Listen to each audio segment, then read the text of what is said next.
Good morning, सत श्री अकाल, आदाब। आप देख रहे हैं चैट एंड लोग। इस बार जो हमारा डिस्कशन का टॉपिक रहेगा वो एक बहुत स्पेशल टॉपिक होने वाला है।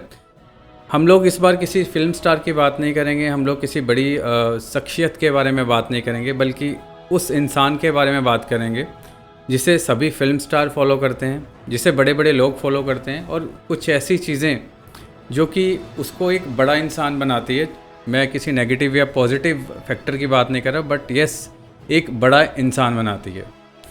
आज हम लोग बात करेंगे दाऊद इब्राहिम की। दाऊद इब्राहिम, जैसे ही आपने नाम सुना होगा, अचानक से आपको भी एक चेहरे पे स्माइल आ गई होगी या फिर एक गूज बम्प आना शुरू हो गए होंगे।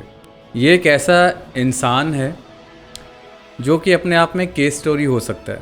मतलब कैसे बिल्डअप हुआ, आपको अगर मैं इसकी स्टोरी सुनाऊँ तो आपको लगेगा शायद आप किसी फिल्म की स्टोरी सुन रहे हैं। मैं शायद आपको किसी एक मूवी की स्टोरी बता रहा हूँ। तो दोस्तों, इसका पूरा नाम दाऊद इब्राहिम था। दोस्तों, दाऊद इब्राहिम का जन्म 26 दिसंबर 1955 को हुआ। और अगर हम दाऊद इब्राहिम के बारे में बात करते हैं तो आप जानिए कि अचानक से मेरे को भी बड़ी एक्साइटमेंट हो रही है उनके बारे में बताते हुए, बिकॉज़ हमारी पूरी टीम ने सर्च किया, हमारी पूरी टीम ने उनके बारे में पढ़ा, बहुत सारे कंटेंट को खंगाला और कुछ एक ऑथेंटिक डाटा हम लोग आपके लिए लेकर आए हैं। नॉर्मल मध्य वर्गीय परिवार में इनका जन्म हुआ और इनके फादर बड़ी साधारण नौकरी करते थे, पुलिस में हेड कांस्टेबल के ओहदे पे थे, और जैसे तैसे करके इनका परिवार अपना गुजारा कर रहा था। धीरे धीरे कुछ एक ऐसे एलिमेंट आए, कुछ ऐसे फैक्टर्स आए जिन्होंने दाऊद इब्राहिम को द दाऊद इब्राहिम बनाया। दोस्तों, कहानी मोड़ कहाँ से लेती है। 1966 में दाऊद इब्राहिम के फादर को एक केस सौंपा जाता है, बल्कि जिस टीम में उनके फादर काम करते थे उस टीम को एक केस सौंपा जाता है जो कि एक बहुत मिस्टीरियस और एक बहुत बड़ा केस होता है। बट किसी कारण से वो केस, वो टीम सॉल्व नहीं कर पाती, जिसकी वजह से उनके फादर को भी सस्पेंड कर दिया जाता है। अब जब सस्पेंड करते हैं, बिकॉज ऑलरेडी एक मिडिल क्लास फैमिली, या मिडिल क्लास फैमिली को आप समझ सकते हो कि कितनी सारी चैलेंजेस होती हैं। ऑब्वियसली फाइनेंशियल चैलेंजेस रहते हैं, जिस वजह से जो उनका पूरा का पूरा परिवार था अफेक्ट हो जाता है ना। और इसमें क्या है कि अब दाऊद इब्राहिम ही पूरे अपने परिवार में, अपने भाई बहनों में एक इंग्लिश कॉन्वेंट स्कूल में पढ़ते हैं, क्योंकि फाइनेंशियल क्रंच चलता है। तो दाऊद इब्राहिम की फ़ीस किसी वजह से उसके फादर या उसके पेरेंट्स नहीं दे पाते, जिसकी वजह से उन्हें स्कूल से निकाल दिया जाता है। अब यहाँ से शुरू होती है दाऊद इब्राहिम की असली जर्नी। अब उनके कई ऐसे दोस्त बनते हैं, कई ऐसे जानने वाले बनते हैं जो कि बहुत वायलेंट होते हैं, जो कि विचार जिनके थोड़े अलग हटके होते हैं। और दाऊद इब्राहिम कहीं ना कहीं उनसे इंस्पायर होना शुरू हो जाते हैं। कहीं ना कहीं उनको लगता है कि ये शॉर्टकट ही शायद राइट कट है, वो इससे अपनी लाइफ में आगे बढ़ सकते हैं। दोस्तों, अब दाऊद इब्राहिम का ये जो मैं कहूँगा कि ये जो करियर था, करियर तो नहीं कहूँगा, जो ये बेसिकली जो उनका काले बाजारी करने का जो सिलसिला था शुरू होता है। 14 साल की उम्र में दाऊद इब्राहिम पहली बार चोरी करते हैं। अनफॉर्चुनेटली वो चोरी करते हुए पकड़े जाते हैं, क्योंकि उनके फादर पुलिस में होते हैं, ईमानदार होते हैं। दाऊद इब्राहिम को वो बुरी तरह से पिटाई करते हैं, उनको बुरी तरह से मारते हैं। जब उनके पिता उनकी इतनी बुरी तरह से पिटाई करते हैं तो शायद उसका कुछ गलत ही रिएक्शन होता है उन पर, और वो बजाय सही रास्ता पकड़ें और बुरा रास्ता पकड़ना चूज़ कर लेते हैं। अब उसके बाद क्या होता है कि दाऊद इब्राहिम अपने दोस्तों के साथ एक घड़ियों की दुकान खोलता है। और अगेन वो जो घड़ियों की दुकान होती है, आप समझ सकते हैं कि वो भी गैर कानूनी माल होता है, उसके अंदर गैर कानूनी तरीके से घड़ियाँ बेचते हैं या फिर डुप्लीकेट प्रोडक्ट बेचते हैं, जिसकी वजह से धीरे धीरे उनकी जो इंटरेस्ट है इस बैड मार्केट में, इस बुरे संगति में और बढ़ना शुरू हो जाता है। तो दोस्तों, दाऊद जब घड़ियों का काम करता है, गैर कानूनी तरीके से करता है, तो उसका जो दिमाग होता है ना, उल्टी तरफ चलना शुरू हो जाता है कि बॉस ये वाला रास्ता सही है। उसके मदर फादर ने जो रास्ता चूज़ किया, उसकी फैमिली को कुछ नहीं मिला, उसकी सोसाइटी को कुछ नहीं मिला, और इससे वो बहुत जल्दी एक बड़ा आदमी बन सकता है। दाऊद अब धीरे धीरे अपने इस कारनामों को आगे बढ़ाना शुरू करता है, और धीरे धीरे वो एक बड़ा गुंडा बनने के प्रोसेस में आगे बढ़ना शुरू हो जाता है। बाशु दादा, जो कि बॉम्बे के एक लोकल गैंगस्टर होता है, वो उसे ज्वाइन कर लेता है। बट दाऊद की शुरू से एक स्ट्रैटेजी रहती है कि किसी ना किसी तरीके से वो पूरे काम को, इवन जैसे बाशु दादा के लिए वो काम कर रहा था, किसी तरह से उस काम को ओवरटेक करे और उसको, उसकी पोजीशन को हासिल कर ले और फिर वहाँ से आगे बढ़े। बाशु दादा के साथ भी ऐसा होता है, वो एक बाशु दादा को शुरू में सपोर्ट करता है, बाद में वो देखता है कि बाशु दादा किस तरह से चीज़ें करता है, किस तरह से वो जो स्मगल्ड चीज़ें करता है, किस तरह से वो फिरौती लेता है, वो सारी टेक्निक्स जो है दाऊद इब्राहिम सीखता है और धीरे धीरे वो बाशु दादा को ओवरटेक करने का प्रोसेस स्टार्ट कर देता है। जैसे बाशु दादा को चीज़ पता लगती है, वो दाऊद के पेरेंट्स को बुरी तरह से जलील करते हैं, बुरी तरह से उनकी इंसल्ट करता है, जो कि कहीं ना कहीं दाऊद इब्राहिम को बिल्कुल भी गवारा नहीं होती। दाऊद इब्राहिम अपना बदला लेने के लिए 1976 तक बाशु दादा का पूरा बिजनेस वॉश आउट कर देता है।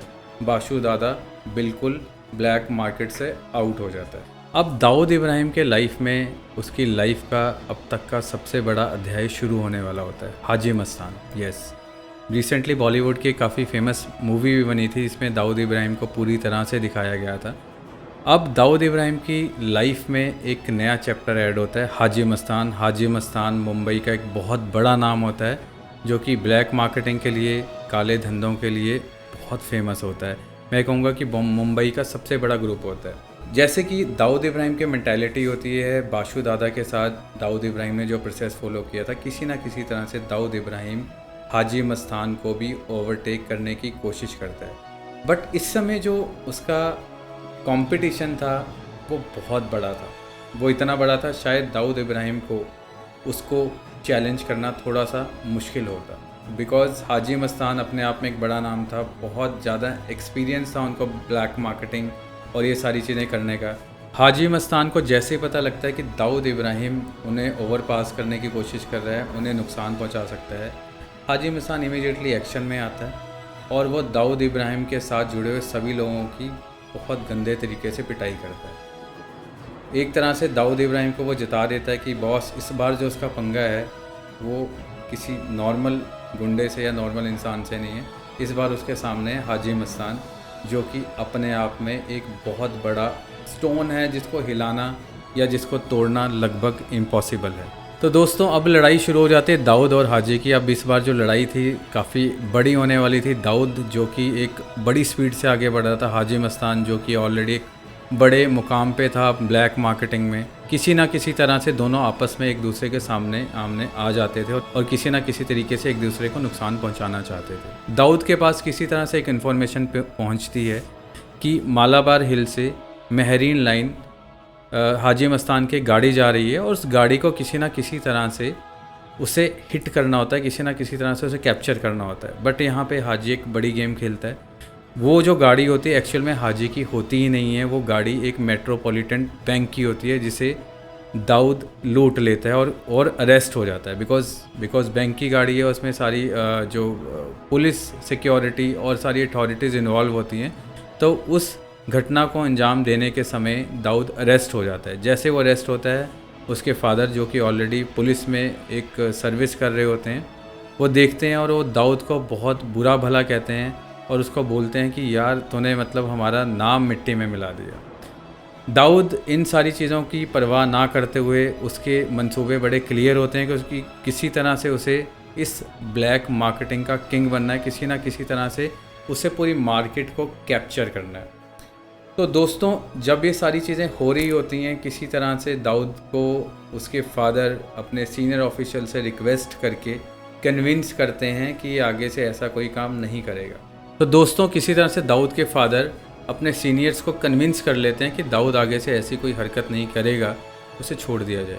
होता भी ऐसे दाऊद को छोड़ दिया जाता है, लेकिन दाऊद कहाँ थमने वाला था। सो दोस्तों, दाऊद अपने साथियों के साथ डी कंपनी फॉर्म करता है। डी कंपनी जो कि शायद मैं कहूँगा गुनाह के रास्ते पे, गुनाह की दुनिया में एक बड़ा नाम बनने जा रही थी। उसकी जो फाउंडेशन होती है यहाँ से स्टार्ट होती है। दाऊद अपने भाई शबीर के साथ और खालिद पहलवान जो कि इनके दोस्त होते हैं, उनके साथ डी कंपनी की शुरुआत करते हैं, जिसमें कि वो ओपनली और पहले से ज़्यादा एग्रेसिवली ब्लैक मार्केटिंग का काम शुरू कर देते हैं, जिसमें कि स्मगलिंग, जिसमें कि हफ्ता वसूली और कई तरह के अलग अलग अपराध किए जाते हैं। और ये डी कंपनी अब धीरे धीरे स्प्रेड आउट हो रही थी।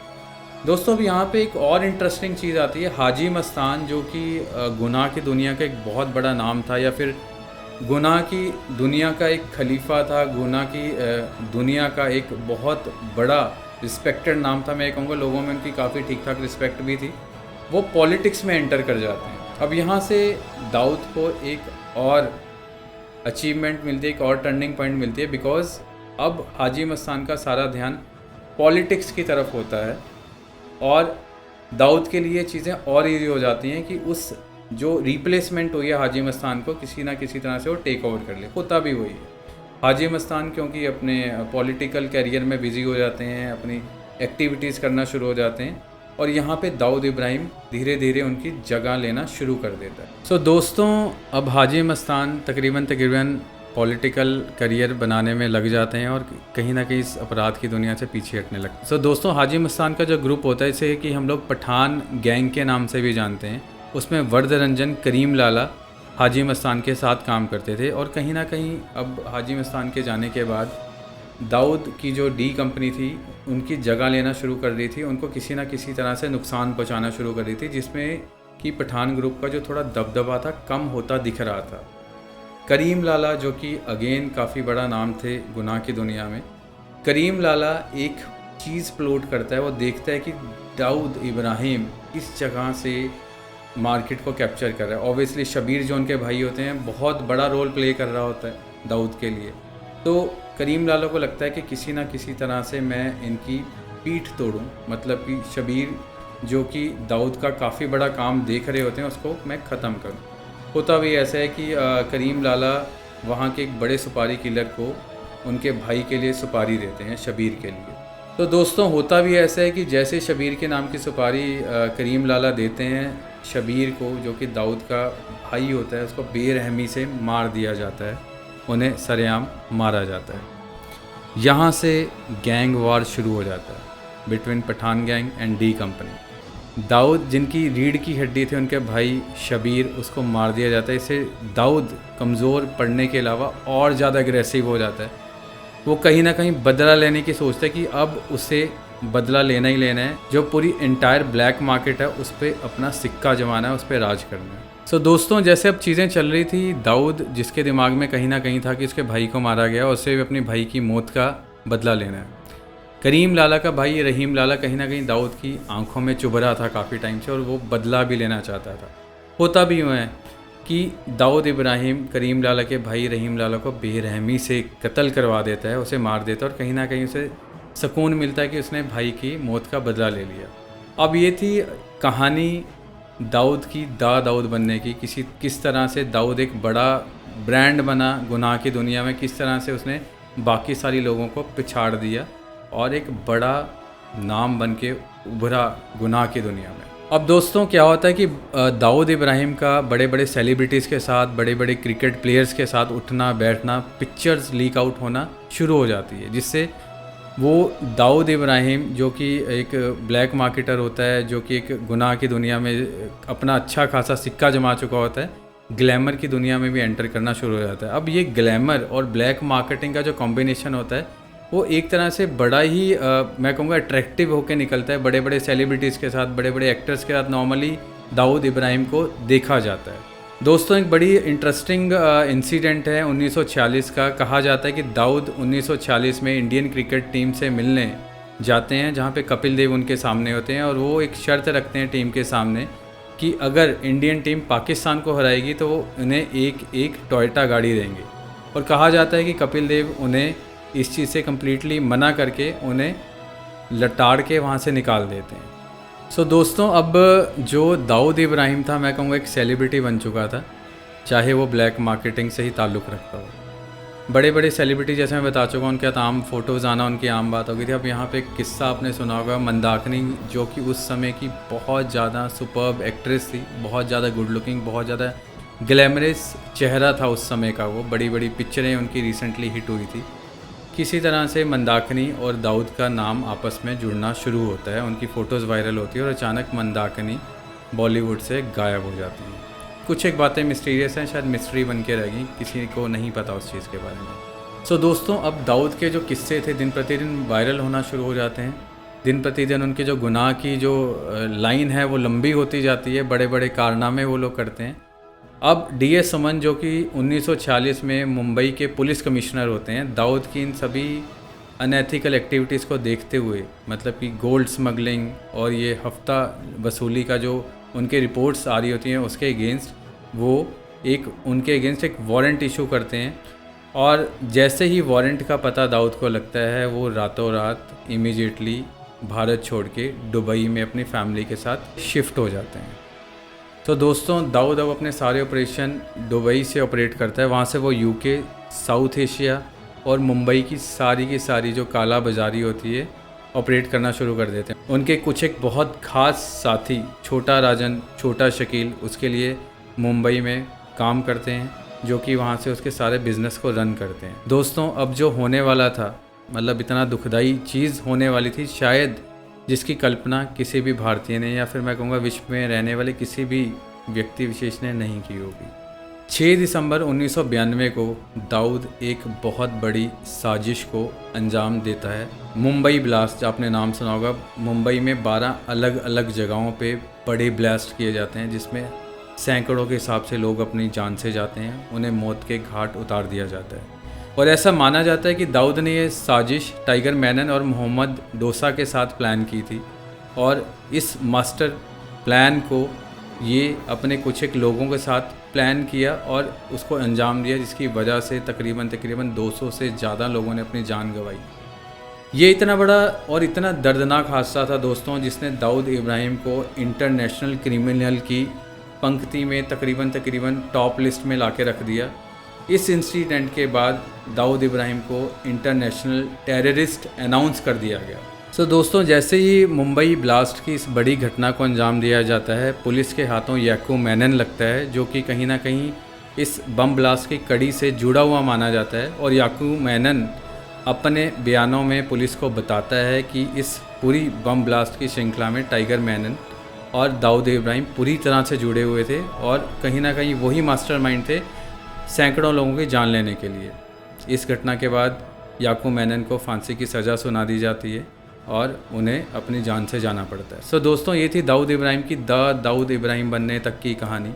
किस तरह से वो गुनाह की दुनिया में जाते हैं और अपने आप को नंबर 1 इंटरनेशनल टेररिस्ट घोषित करवा लेते हैं। आज की डेट में कहा जाता है कि दाऊद कराची शहर में रहते हैं पाकिस्तान के, और वहाँ से अपने सारे ऑपरेशंस हैंडल कर रहे हैं। दोस्तों, इस पूरी कहानी से हमें सीख मिलती है कि हमें बुरी चीज़ों से नहीं, बुराइयों से दूर रहना चाहिए, अपने आप को सही रास्ते पे चलाना चाहिए, ताकि हम एक अच्छा इंसान बन सकें और दुनिया में अपना और अपनी फैमिली का, या मैं कहूँगा अपने चाहने वालों का नाम रोशन कर सकें।